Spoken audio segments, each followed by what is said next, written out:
pernikahan itu adalah suatu model antara Tuhan dan manusianya gitu. 1 tambah 1 itu 2. Tapi kalau pasangan itu 1 tambah 1 itu bukan 2, tapi 11. Alangkah baiknya kalau misalnya sebelum kita masuk ke sebuah relationship, kita itu udah utuh dulu. Contoh kita punya trauma misalnya sama orang tua kita, terus kita nggak beresin gitu traumanya. Nanti pada saat kita menikah, itu tuh akan kebawa gitu loh ke pernikahan kita gitu. Selain love language kan semua udah pada tahu kan. Betul. Ada namanya juga apology language. Kayak pasangan kita tuh sukanya tuh dibilang I'm sorry aja dengan omongan, ataunya dengan dia mengakui, oh iya aku salah ini, jadi ke depan aku bilang kayak gini. Nah itu ada lagi tuh kayak gitu-gitu. Banyak banget anak-anak muda yang mungkin toxic relationship atau kayak mereka sebenarnya mereka lonely tapi mereka mau dalam sebuah hubungan kayak gitu. Jadi starting point-nya pun kayak tidak tepat kayak gitu. Dan mungkin relationship menjadi pelarian atau kayak jadi abuse kayak gitu. Nah, apa sih Kak sebenarnya definisi dari healthy relationship apalagi dalam sebuah pernikahan?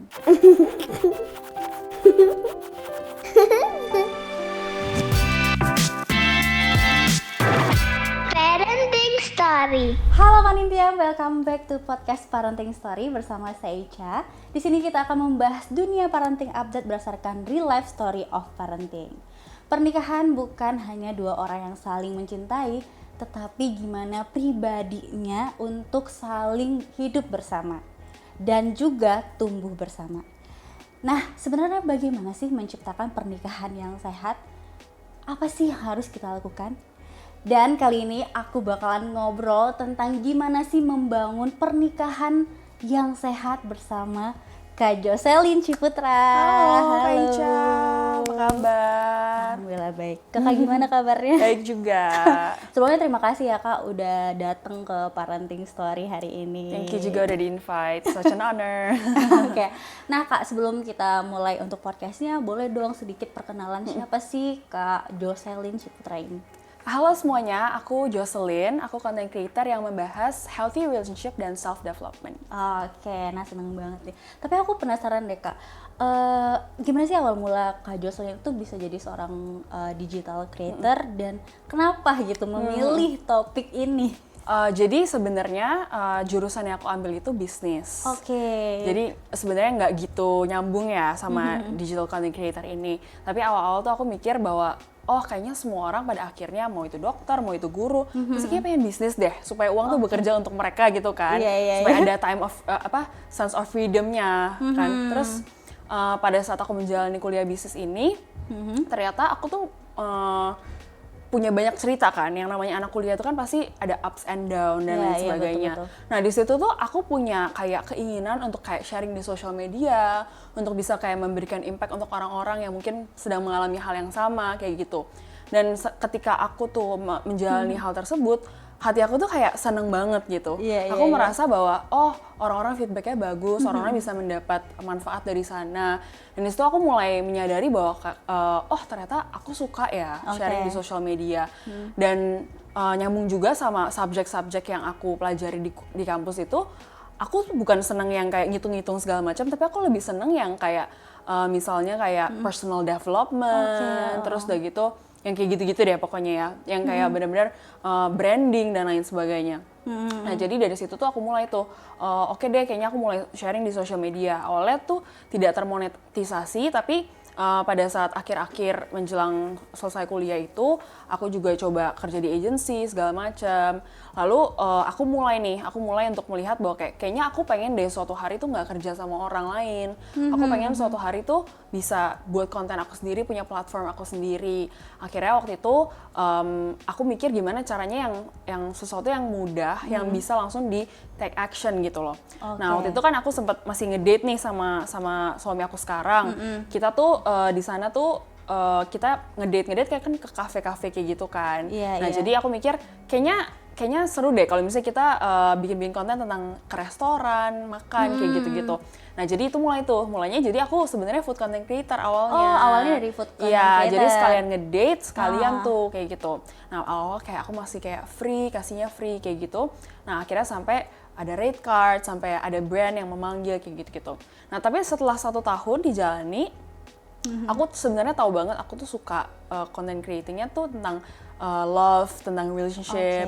Nah, tapi food ini tuh baik banget kliennya. Jadi maksudnya kan food itu sesuatu yang kita tiap hari kan, tiap hari tuh makan segala macam. Jadi banyak.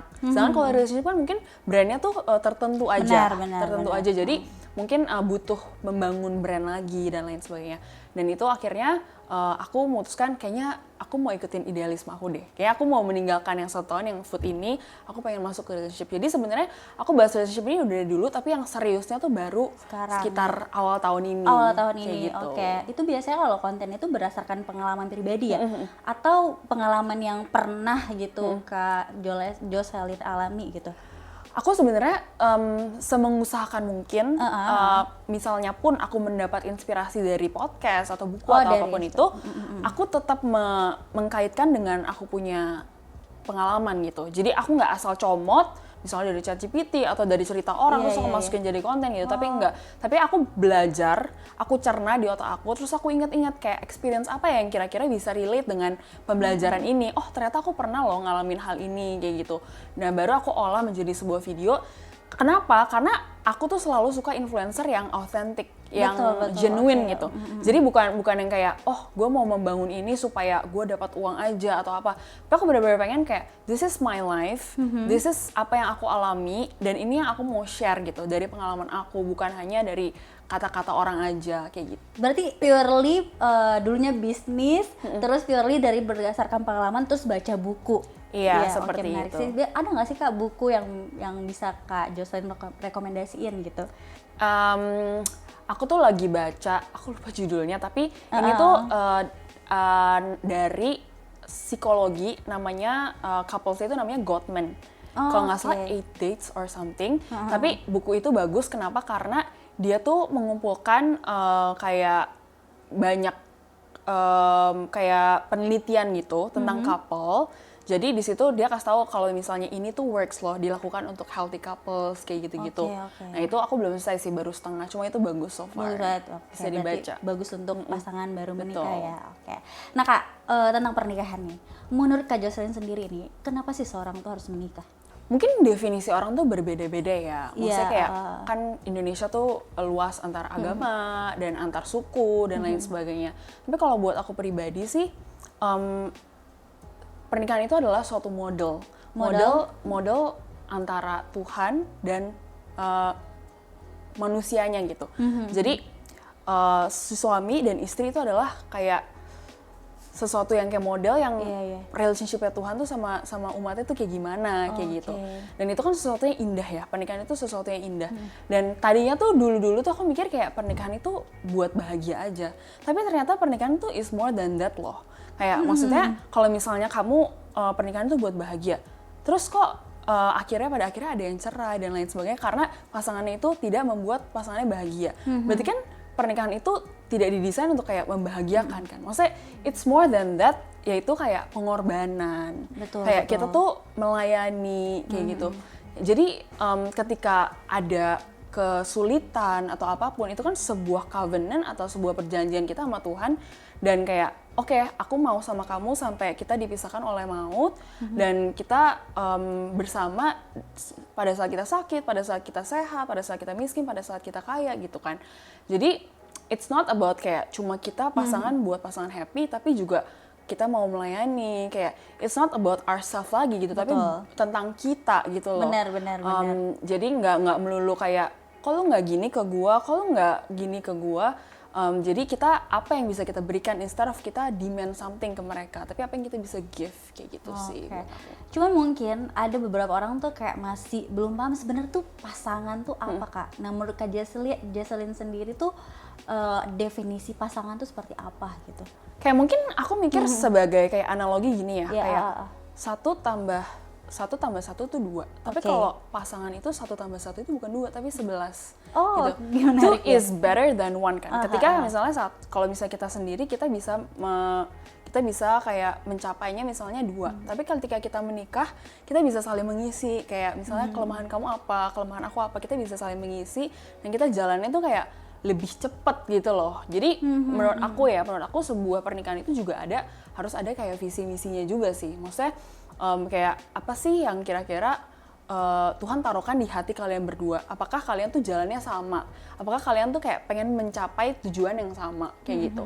Dan ketika kita berdua pasti jalannya akan lebih cepet kayak gitu sih buat aku. Tapi Kak, ini selalu sih dari dulu tuh banyak banget yang nanya gitu, gimana sih cara kita tahu tuh orang itu adalah orang yang tepat gitu. Even kita tuh udah nikah bahkan tuh kayak masih ada keraguan tadi ya, mungkin kayak Kak Jocelyn bilang apa ya, kayak pasangan tadi tuh kita mungkin kok dia kayak gini ya, kok kayak gitu ya. Nah, kapan sih di titik apa kalau kita tuh tahu he is a one gitu. Jadi sebenarnya menurut aku tuh kita harus tahu apa yang kita mau dulu. Oke. Maksudnya kita nggak mungkin kan kayak oke, dia asal ganteng aja, dia asal pintar aja, benar, terus kita mau sama dia, terus ujung-ujungnya 2 tahun, 3 tahun, oh baru tahu orangnya ternyata kok nggak cocok ya sama saya, terus tiba-tiba putus gitu kan, itu kan namanya kayak membuang-buang waktu gitu kan. Benar. Nah, awal-awal tuh ya mungkin ya kalau misalnya kita masih muda, pacaran segala macam, kita belum ngerti. Tapi semakin kita dewasa, kita tahu bahwa kita harus mengenal nih diri kita dulu. Kita tuh sebenarnya pengennya apa, value diri kita tuh apa, kayak gitu. Dan buat aku ada suatu framework berpikir, yaitu ada 2 tipe kriteria sih. Yang pertama itu adalah must have, yang kedua itu adalah nice to have. Ketika, itu gimana Kak? Kalau must have itu kayak kita udah tahu nih value kita apa, terus kalau misalnya nggak ada di orang ini, kita tuh nggak bisa sama orang ini. Kita udah tahu kita nggak akan bisa. Kalau misalnya kita paksakan, nanti di tengah jalan kok value-nya beda ya, kayak gitu. Tapi ketika nice to have misalnya kayak, oh aku suka cowok yang tinggi, aku suka cowok yang putih. Itu something yang kalau misalnya nggak ada pun ya udah deh aku bisa toleransi kayak gitu. Kayak misalnya aku tuh tipe orang yang kayak sukanya deep talk, sukanya ngobrol, kayak gitu-gitu. Dan must have aku tuh kayak, aku harus sama seseorang yang dia juga seneng ngobrol, dia juga seneng deep talk, dia juga seneng kayak berkomunikasi gitu, komunikasinya tuh baik gitu. Dan kalau misalnya nggak ada itu, aku nggak yakin aku bisa sampai menikah, sampai lanjut kayak gitu. Jadi ya itu, kalau misalnya kita udah tahu apa yang kita mau, carilah seseorang yang memang kekurangannya bisa kita terima gitu. Sebelum lanjut, aku mau kenalin UV Dish Dryer dengan double sterilization pertama di Indonesia. Gak hanya desain yang modern, tapi juga fungsional dan praktis untuk seluruh keluarga. Aman untuk botol bayi hingga peralatan makan sehari-hari, bisa kering dan steril sempurna. Untuk dapetin produknya, bisa cek link di bawah. North Scandinavian Soul Indonesian Home. Pokoknya dari, kalau kata orang sih dari 10 nih kriteria kita gitu. Ada aja kayak 1 aja gitu, kadang kayak is okay gitu ya Kak, karena memang katanya manusia tuh atau pasangan itu nggak sempurna gitu. Betul Bener banget. gak? Pernah dengar istilah itu? Aku setuju banget sih sama itu. Maksudnya dalam pernikahan pun kita pasti akan menemukan kekurangan pasangan. Kita akan mengenal kembali kayak kekurangan pasangan itu seperti apa. Jadi tapi kita harus pilih-pilih lagi nih, seperti yang aku tadi bilang, kayak kekurangan ini kamu udah bisa terima belum, dan ketika misalnya itu suatu kekurangan yang pasangannya sudah tahu bahwa itu kekurangannya, mau nggak diusahakan untuk lebih baik lagi kayak gitu. Tapi aku setuju banget kalau pasangan itu udah pasti ada kekurangan, dan kita juga harus ada penerimaan di dalamnya kayak gitu. Tapi kalau misalnya ditanya perlu nih gitu, perlu nggak sih Kak mencari pasangan tuh yang bener-bener semaunya kita gitu? Ketika kita punya faith ya, kita percaya bahwa maksudnya yang di atas bakal kasih kita tuh yang terbaik, dan kita cuma perlu kayak meminta dan berdoa, pasti ya ditemukan juga sih, asal kitanya sabar gitu ya. Jadi menurut aku ya sah-sah aja sih kalau misalnya kita punya kriteria dan lain sebagainya. Cuma ya mungkin kita nggak bisa lah berharap kayak 100% kayak yang kita mau kayak gitu kan.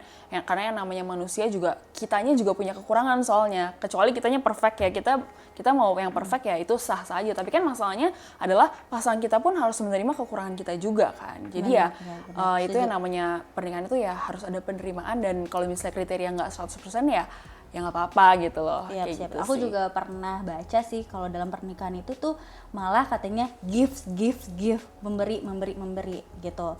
Jadi kayak memang saling memberi dan menerima, cuman kita tuh lebih banyak memberi. Betul. Kalau misalnya kita kayak memberi, itu kita nggak akan ada kayak pengharapan penerimaan. Misalnya kita ngasih cinta gitu ya. Terus katanya sih ya udah, kita hanya ngasih cinta, kita nggak minta cinta itu buat kembali. Betul. Mungkin sebenarnya sebagai seorang manusia mungkin kadang kita kelupaan kayak kita kayak menuntut dan lain sebagainya. Cuma pada prinsipnya sih kayak kita harus yang mengingatkan diri kita sendiri bahwa prinsipnya harus give and give, bukan take and give gitu. Betul, aku setuju sih. Tapi Kak, kalau misalnya kayak prinsip utama nih bagi Kak Jocelyn sendiri, apa sih yang harus diterapkan dari awal pernikahan? Oke, yang diterapkan dari awal pernikahan itu adalah yang pertama melayani, yang kedua adalah forgiveness, terus yang ketiga adalah kalau buat aku ya, aku pribadi, terus give effort untuk kayak bisa romantis dan bisa terus saling mengusahakan kayak gitu sih. Kenapa? Karena yang forgiveness tadi itu penting banget karena yang namanya pernikahan kan pasti kita nggak luput dari kesalahan kan. Kita pasti ya kita antara nggak sengaja atau kita memang punya kecenderungan yang kayak gitu, kita menyakiti hati pasangan kita. Dan kita ya mau nggak mau harus kayak memaafkan lagi karena itu kan sebuah long term commitment gitu. Nggak satu kali kamu salah, dua kali kamu salah terus kayak ya udah gitu. Nah terus untuk yang kayak romantis dan effortnya mungkin nggak semua orang punya prinsip ini ya. Tapi buat aku tuh lumayan hopeless romantic ya. Jadi kayak aku tuh seneng banget kayak misalnya kayak ngelihat orang tuh yang udah tua, udah kakek nenek tuh tetap saling sayang banget gitu. So kan banyak orang yang bilang kayak, oh nanti lihat aja nanti kalau udah 10 tahun nikah, 15 tahun nikah tuh nanti jadi nggak romantis lagi. Iya banyak banget obrolan kayak gitu ya Kak. Nah sebenarnya kayak maksudnya kayak mungkin orang bisa bilang kayak kamu baru bentar nikahnya, kamu baru kayak gitu, nanti juga tahu sendiri kalau apalagi kalau udah punya anak kayak gitu. Itu kan lumayan discouraging ya. Cuma kayak aku sendiri tuh punya mimpi di mana kayak aku tuh mau terus mengusahakan loh. Aku mau terus mengusahakan walaupun punya anak segala macam, ya kita tetap kayak spend time buat dating. Terus juga kita jangan kayak bosan-bosan kayak muji pasangan kita. Betul. Terus kita jangan bosan-bosan buat kayak encourage dia kayak gitu. Dan buat aku kalau misalnya aku terus menjalani hal itu, aku percaya ya sampai udah tuanya pun kita bakal punya hubungan yang baik kayak gitu. Oh ya Kak, ini juga ada sih pertanyaan kayak apa sih menurut Kak Jocelyn sendiri challenging untuk di awal-awal pernikahan? Mungkin dari pengalaman Kak Jocelyn sendiri ada nggak? Sebenarnya kalau buat pernikahan, aku entah kenapa tuh nggak terlalu banyak challenge ya di tahun pertama ini ya.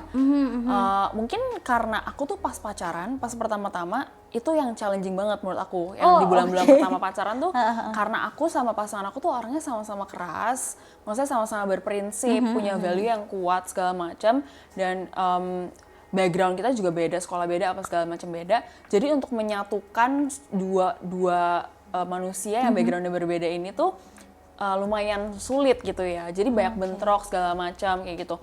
Aku lumayan orang yang dominan, pasangan aku juga lumayan orang yang dominan. Jadi pas ketemu tuh kayak menurut gue gini, jadi duar gitu.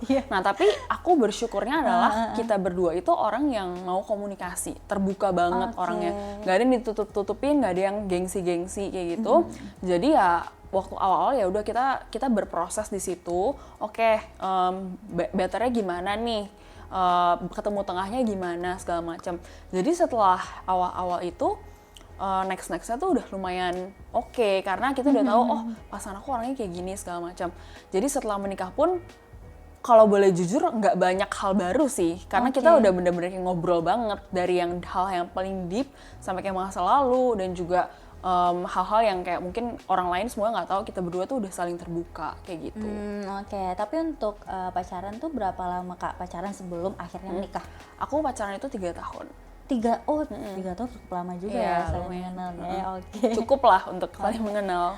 Nah gitu. Ngobrolin tentang tema kita hari ini nih Kak, healthy relationship. Nah apa sih Kak sebenarnya definisi dari healthy relationship apalagi dalam sebuah pernikahan? Healthy relationship menurut aku adalah kedua manusia yang kayak tidak saling memaksakan, tapi bisa saling bertumbuh satu sama lain dan bisa membuat satu sama lain tuh menjadi pribadi yang lebih baik sih menurut aku. Dan healthy relationship tuh menurut aku, apalagi sebuah pernikahan gitu ya, itu adalah cikal bakal dari seorang manusia gitu, seorang manusia yang berharga gitu kan.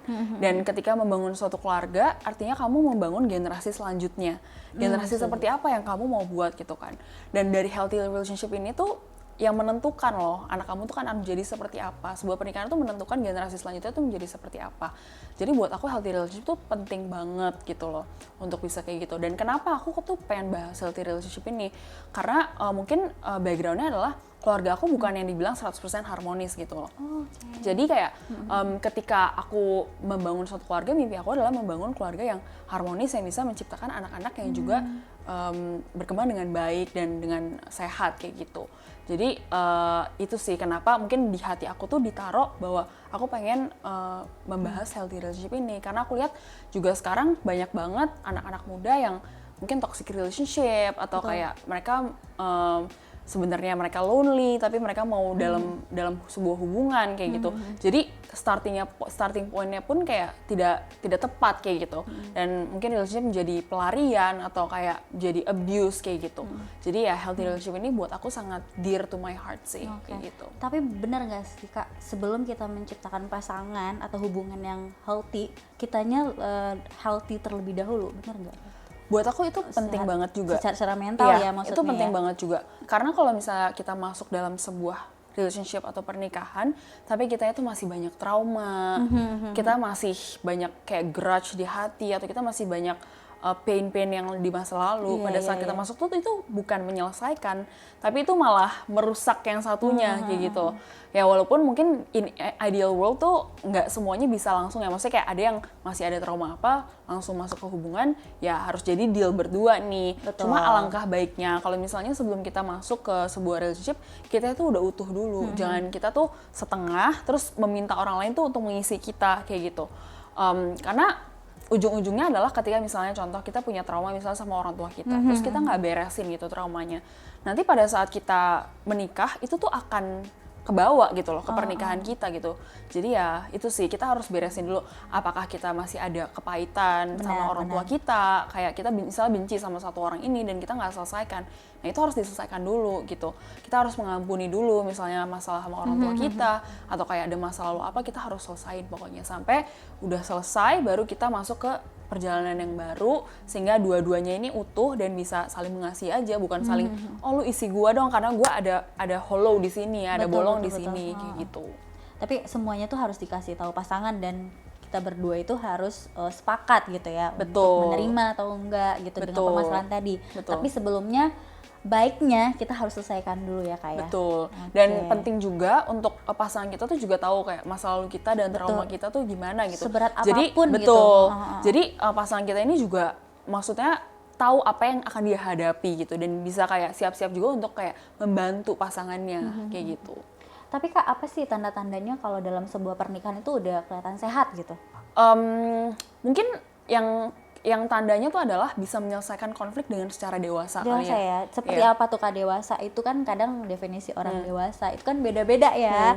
Bahkan kita menyikapi masalah pun bisa jadi katanya masih childish lah kayak gitu. Nah kalau definisi dewasa Kak Jocelyn itu seperti apa? Penyelesaiannya kayak gimana?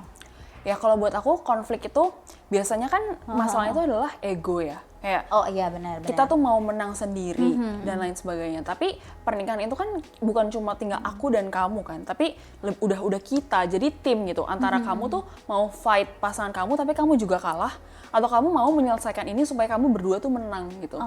Jadi cara menyelesaikan masalah adalah ya secara kalau aku pribadi praktikalnya adalah kepala dingin dulu nih. Misalnya kita berdua nih udah tahu nih kayak misalnya kita capek, kita udah capek.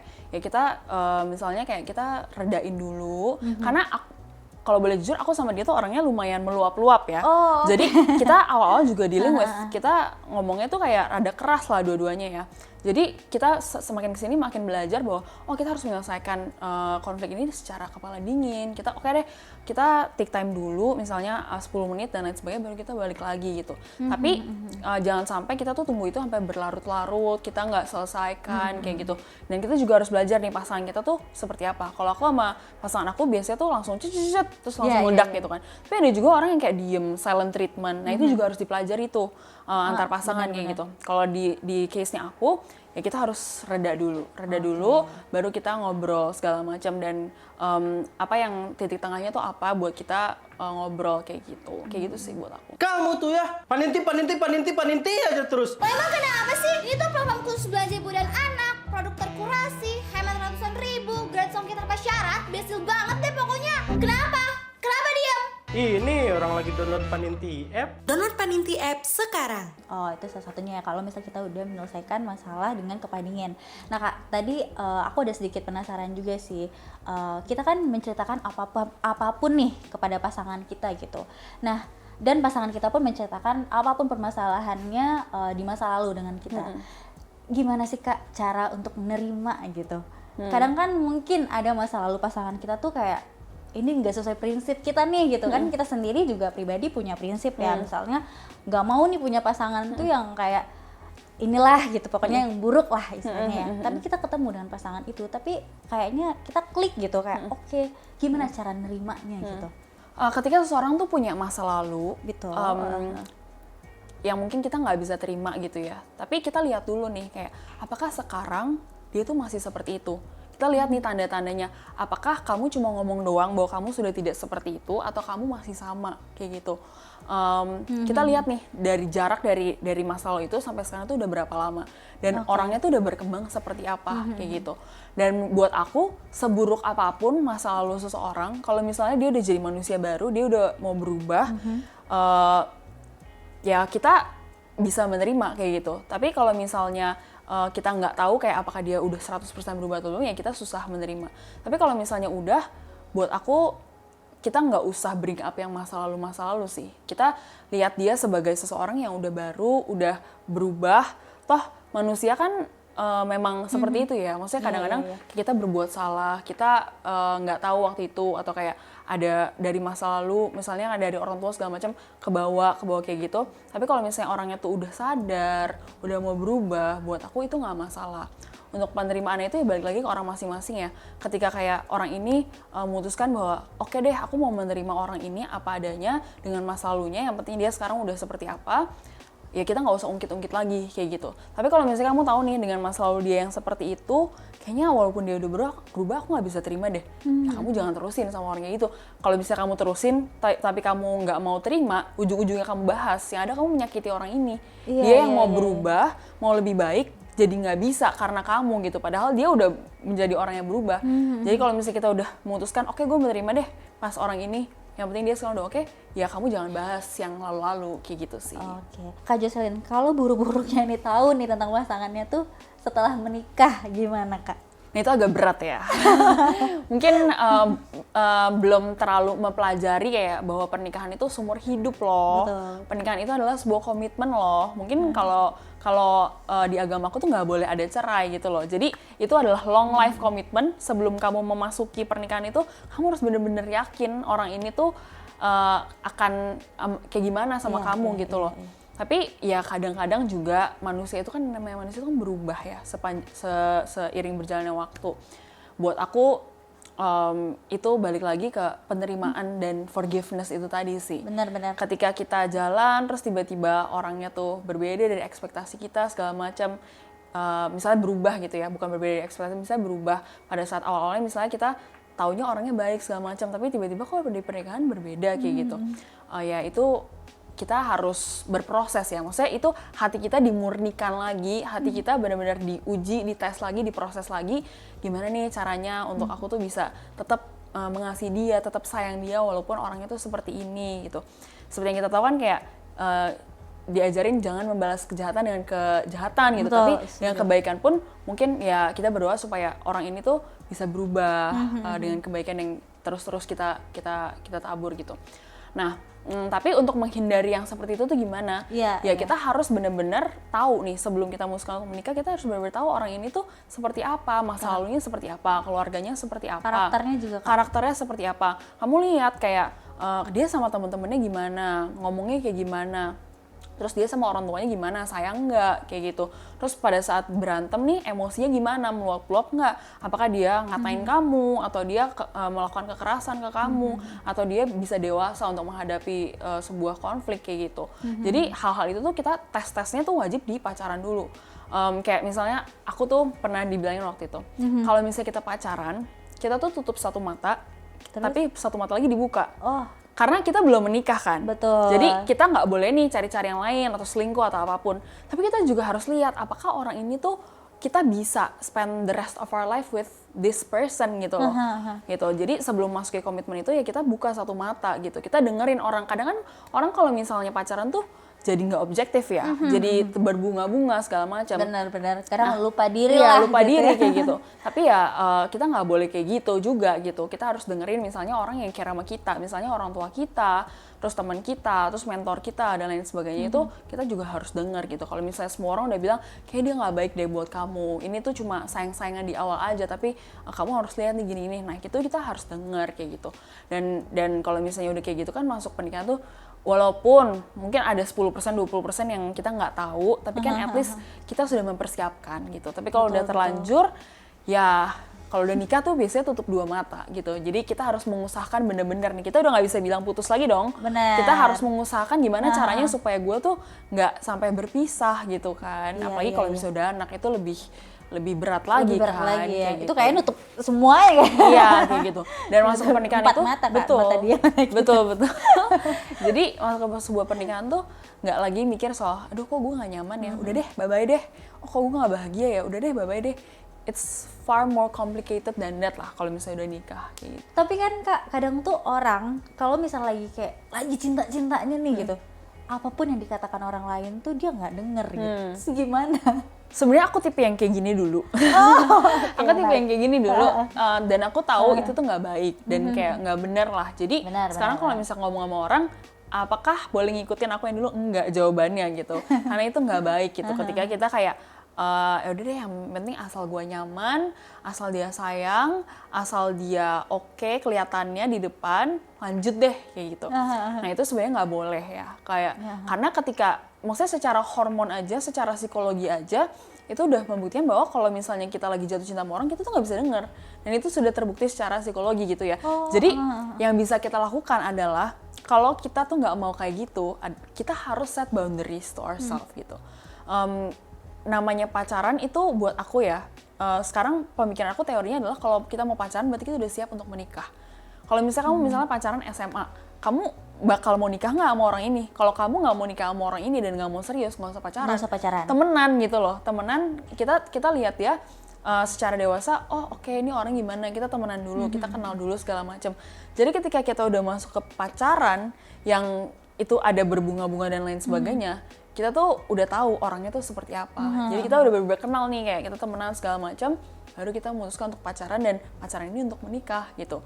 Jadi itu sih kuncinya adalah boundaries. Nggak boleh kita kayak ujuk-ujuk nggak tahu orangnya kayak gimana. Oh ya udah pacaran dulu deh. Nah kalau misalnya gue udah berbunga-bunga, kalau orangnya nggak tepat, gue baru cabut deh gitu.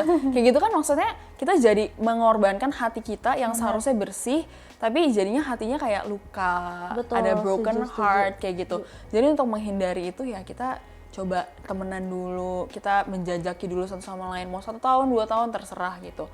Nah, dan kita juga bisa belajar dari teman-teman kita kan. Misalnya kayak mungkin objection-nya adalah orang lain bilang gitu kayak, tapi kan kamu harus pengalaman dulu, kamu harus coba dulu, nanti baru kamu ngerti.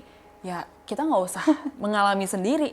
Pengalaman yang paling berharga itu adalah ketika kita lihat dari pengalaman orang lain, bukan pengalaman kita sendiri kan. Pengalaman Betul. kita sendiri itu mahal, tapi kalau kita ngelihat pengalaman dari orang lain ya itu murah. Kita bisa belajar dari teman-teman kita. Oh teman kita ada yang broken heart, oh orang tuanya siapa ada yang misalnya bercerai atau apa.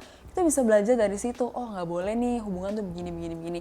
Jadi nggak harus kita yang alamin dulu. Kita harus menjaga hati kita supaya nanti pada saat kita menikah ya this is the one, ya udah gitu loh. Udah baik gitu hubungannya. Tapi ini sih aku penasaran juga sih Kak. Sebagai wanita apa boundariesnya yang harus dijaga gitu? Ya memang agak sulit sih, maksudnya untuk cowok sama cewek tuh berteman tuh agak ya kalau misalnya intens kan pasti ada muncul rasa suka segala macam. Ya itu kembali lagi ke self control sih, maksudnya ya kita ngobrol tahu batasan, jangan yang sampai kayak flirting atau apa, Yes. tapi kita lebih yang kayak ya emang gue mau mengenal lu nih, tapi treat orang juga sama semuanya, jangan yang ini spesial, yang ini enggak. Ya itu juga susah sih, maksudnya orang ini akan mendapat signal yang berbeda dan jadinya nanti suka-sukaan kan. Dan kalau misalnya buat boundaries yang kayak temenan itu ya memang harus semuanya treatnya sama sih kayak gitu menurut aku. Tapi kalau misal punya pasangan yang sama-sama kerja itu gimana Kak? Kalau punya pasangan yang sama-sama kerja, kalau aku pribadi pasangan aku itu kerjanya corporate dan dia kerjanya tuh benar-benar di consulting kan, jadi dari pagi sampai malam tuh sibuk banget lah intinya, nggak gitu ada komunikasi. Sedangkan aku kan content creator, aku lumayan fleksibel. Awal-awal tuh lumayan sulit juga buat aku karena aku tipe orang yang komunikasinya tuh butuh banyak gitu. Aku butuh yang kayak intens gitu loh, kayak aku butuh spend time gitu. Pas pacaran tuh lumayan sulit karena kan kita nggak serumah kan. Jadi kayak aku banyak kayak marah atau apa kayak gitu. Tapi balik lagi ke pas udah nikah, itu karena aku udah melihat secapek apa dia kerja, aku tuh jadi oh yaudah deh, aku mengerti deh. Maksudnya dia udah capek segala macam, masa aku mau nagging dia lagi, masa aku mau kayak nyap-nyapin dia lagi, kan kasihan gitu kan. Jadi ketika kedua pasangan punya nature pekerjaan yang berbeda, butuh pengertian sih. Butuh pengertian. Dan kayak misalnya contoh kayak dia misalnya kayak sama temennya pergi, atau kayak ada misalnya training ke luar negeri segala macam, itu ya butuh trust juga sih. Dan itu lumayan sulit buat aku juga untuk kayak membangun trust itu juga. Tapi semakin pasangan kita tuh menunjukkan bahwa oh aku adalah orang yang bisa dipercaya, terus makin mudah juga buat kita. Ya, dan yang paling penting juga adalah kayak jangan gengsi untuk say sorry sih. Mungkin ini sulit wanita untuk paling sulit Kak. Iya, wanita sulit. Dan mungkin untuk pria juga ada yang mungkin backgroundnya dia tumbuh di keluarga yang orang tuanya misalnya jarang minta maaf. Jadi itu belum menjadi culture gitu. Belum menjadi culture di mana minta maaf tuh nggak apa-apa. Minta maaf tuh bukan kalah kayak gitu. Nah, tapi bersyukurnya suami aku tuh orang yang mudah sekali minta maaf. Dia tuh mungkin dari kecilnya mamanya tuh walaupun orang tua tapi nggak gengsi untuk minta maaf. Sedangkan buat aku tuh lumayan sulit gitu. Jadi aku pun belajar dari dia. Dan aku pun melihat bahwa minta maaf ini sangat-sangat krusial. Karena sebenarnya kalau misalnya nih kita merasa aku nggak salah, kamu yang salah, tapi cowoknya juga bilang aku nggak salah, kamu yang salah gitu. Dua-duanya kayak gitu kan nggak ada yang selesai kan, dua-duanya pasti marah-marahan kayak gitu. Tapi maksudnya walaupun kayak misalnya suami aku merasa dia nggak salah, tapi dia pun minta maaf gitu. Jadi kalau kayak lagi api-apinya, lagi intens-intensnya, terus tiba-tiba dia minta maaf, aku juga yang tadinya kesel, aku jadi kayak ya udah deh gitu, kita baikan aja deh kayak gitu. Nah, mungkin challenge-nya buat dia karena aku tuh sulit sekali, makanya dia juga mengajarkan aku kamu tuh harus bisa minta maaf gitu-gitu. Dan itu pembelajaran juga buat aku. Tapi karena dia udah ngelakuin menjadi teladan dulu, dari akunya juga jadi lebih mudah untuk bisa belajar gitu. Jadi it's a proses juga yang ini kekurangan aku nih yang dia juga bisa terima kayak gitu dan berproses bersama gitu. Menarik sih, aku juga kadang tuh kayak gitu sih Kak. Kadang kayak susah banget nih minta maaf, nggak mau gitu. Benar. Kalau aku tuh kayak tipe orang yang misalnya lagi marahan gitu kan, lagi apa tuh kayak diam dulu gitu, bahkan tuh lama gitu kayak satu hari tunggu dulu deh, ngeredain dulu supaya nggak ngeluarin kata-kata yang kayak nggak mengenakan. Ternyata aku belajar setelah menikah tuh hal itu sih. Ternyata tuh maaf tuh penting banget di dalam sebuah pernikahan, karena katanya juga ya ketika kita kayak kayak salah itu kita minta maaf, itu pasangan kita tuh menjadi terasa dihargain gitu. Betul. Dan juga kayak ketika kita tuh nggak minta maaf dan kayak misalnya kita berantem nih, terus kayak ya udah deh tunggu reda sendiri aja, itu bakal menjadi bom waktu karena numpuk jadi nggak diselesain gitu kan. Kalau Kak Jocelyn berarti yang minta maaf duluan tuh siapa? Biasanya suami dulu. tapi buat aku tuh yang susah itu adalah ketika konfliknya tuh lagi ambigu. Kita ngerasa kita nggak salah, tapi kalau misalnya aku udah ngerasa kayak iya nih gue salah, itu mudah. Tapi kalau misalnya abu-abu itu yang sulit, dan itu kayak kita harus terus belajar sih. Kayak gitu. Kayak iya benar sih, yang ambigu tuh kayak sulit. Aku ngerasa tuh aku nggak salah gitu. Aku harus minta maaf. Benar. Dan juga yang menarik lagi adalah sebenarnya selain love language kan semua udah pada tahu kan. Betul. Ada namanya juga apology language. Itu apology apa, language tuh kayak pasangan kita tuh sukanya tuh dibilang I'm sorry aja dengan omongan, atau lu udah nggak usah deh kata-kata, lu tunjukin aja lu bisa nggak nih lebih baik kayak gitu. Ataunya dengan dia mengakui oh iya aku salah ini, jadi kedepannya aku bilang kayak gini. Nah itu ada lagi tuh kayak gitu-gitu. Tapi kan setiap orang tuh Kak beda-beda ya cara marahnya. Betul. Tapi apakah pasangan itu perlu tahu gimana cara untuk ngerespon marahnya pasangan gitu? Perlu banget sih menurut aku. Oke. Karena pasangan itu marah kan beda-beda. Kayak yang tadi aku bilang ya, ada yang marahnya tuh lu jangan ganggu gua. Gua butuh waktu 1 jam, 2 jam atau bahkan sehari baru gua mau ngomong gitu. Dan ada juga yang gue pokoknya mau selesai hari ini juga, sekarang Betul, juga, nggak betul. sabar gitu loh, nggak mau nunggu-nunggu. Gue tuh nggak bisa kerjain hal lain kalau nunggu-nunggu masalah selesai gitu. Nah itu beda-beda, balik lagi ke pasangan. Nah sebenarnya kalau buat aku sama pasangan aku itu agak mirip, kita tuh mau langsung selesai dan kita Langsung ngobrolin. langsung meledak gitu, langsung meledak gitu, iya, apa iya, namanya, kecenderungannya. Jadi ketika aku mempelajari bahwa oh kita tuh orangnya sering meledak kayak gini loh. Jadi yang kita siasati adalah oke, kita udah tahu nih dua-duanya sama-sama naik. Benar, Kita benar. harus pisah dulu tapi 10 menit misalnya, kayak kamu ke toilet dulu lah atau aku kemana dulu. Nanti setelah itu baru kayak kita udah lebih reda, ngomongnya udah lebih nyantai, nadanya nggak naik, nggak teriak kayak gitu. Nah tapi mungkin yang sulit adalah yang misalnya yang cowoknya misalnya maunya sendiri dulu, ceweknya yang mau langsung ngobrol Betul, gitu kan. betul. Nah itu mungkin agak lebih sulit. Nah itu perlu dikomunikasikan dan perlu jalan di tengah. Contoh, misalnya yang cowok pengennya seharian, yang cewek mau langsung. Oke, kita ngobrol deh, gimana enaknya. Oke, aku tetap butuh waktu nih. Oke, 1 jam cukup nggak? Oke, cukup 1 jam. Jadi mereka ketemu nih di tengah. Jadi yang satu nahan dulu 1 jam, yang satu kayak 1 jam mau nggak mau gue harus siap kayak gitu. Jadi balik lagi ke komunikasi, dan itu penting banget untuk kita bisa tahu gimana cara menghadapi pasangan kita yang marah kayak gitu. Iya, Karena ya mau nggak mau seumur hidup kita pasti akan menghadapi Betul, hal itu betul. lagi gitu kan. Sebenarnya kayak aku nih ya, kayak 1 hari itu marah, itu kayak mengabaikan, malah sih kayak mengabaikan tuh sebenarnya nggak baik ya kak. Sebenarnya Betul. itu bisa jadi nantinya jadi nggak sehat gitu Betul. ya. Tapi kayak bener-bener susah sih sebenarnya untuk kayak minta maaf itu kayak bukan minta maaf sih, kayak ngobrol duluan, ngomong duluan tuh kadang aku sangat sulit sih, dan itu masih aku belajar sampai sekarang Iya, sih. never ending learning sih Iya. itu. Tapi kak, gimana sih sebenarnya abis kita marah, berantem kayak Kak Jocelyn tadi kayak tut gitu kan, kayak meledak-ledak, kayak aku tipenya yang diam dulu. Gimana kak caranya untuk kita bisa ngobrol lagi, tenang lagi setelah berantem?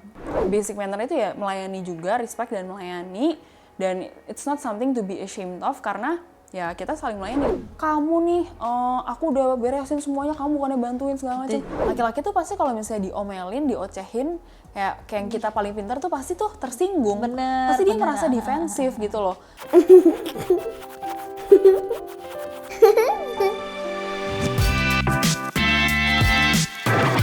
Parenting Story.